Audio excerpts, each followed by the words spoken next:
Nagkaroon ng tensyon sa 36 Tandansora Avenue nang bumalik doon ang grupo ni Ginang Loti Jimenez. Pilit na pinapapasok nila Loti sa loob ng compound na pag-aari ng Iglesia ni Cristo ang isang babae na hindi naman miyembro ng pamilya. Bukod pa dyan ay nanutok ng baril ang isa sa mga di kilalang bodyguard ni Ginang Jimenez na lalong pinagmulan ng gulo. Si Eden Suarez sa detalye.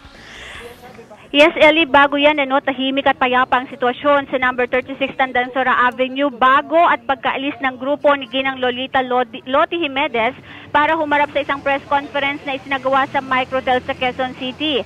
May ilang pulis pa nga ang nagmomonitor kaninang pagkapananghali sa kahabaan ng Tandansora Avenue, particular na sa nasabing compound. Pero bago mag-alas 6 kanina ay dumating ang grupo ni Ginang Loti galing sa nasabing press con, kasama nito ang kanyang anak.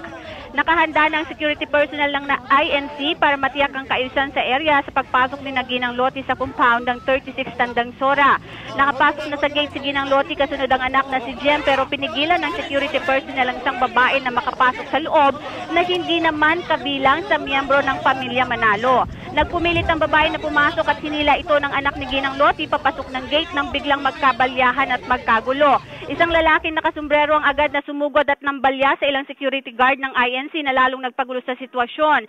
Habang sinisikap na ipasok sa gate ang babae, kitang-kita sa kuha ng CCTV ang pagbunot ng baril ng isa sa mga di kilalang lalaki na nakapwesto sa gate at ikinasa ang hawak na baril at itinutok sa isa sa mga security ng INC na malapit sa gate kung saan ito nakatayo. Ito ang nag-provoke sa isa sa mga security guard ng INC na bumunot din ng baril para naman matiyak at maidepensa itong area at maiwasan yung pagkakagulo pa sa nasabing gate.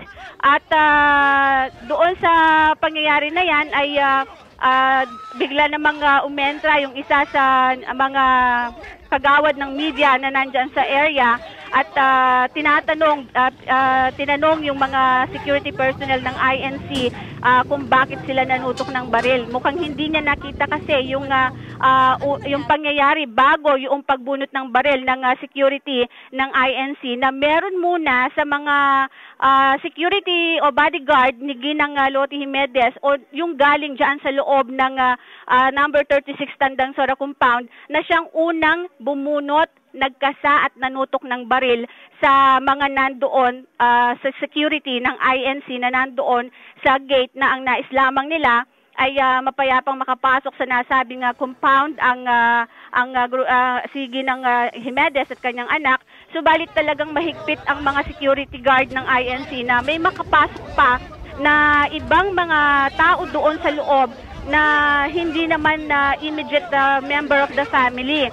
Alam naman natin, Ellie, na isa yan doon sa mga mahigpit na tinututulan ng liderato ng INC na merong mga kahina-hinalang tao na makapasok sa loob ng 36 Tandansora compound na posibleng magdulot ng kapahamakan o kaguluhan dyan sa nasabing compound. Ellie, yan muna ang mga update sa bahagi ng Tandansora Avenue. Back to you.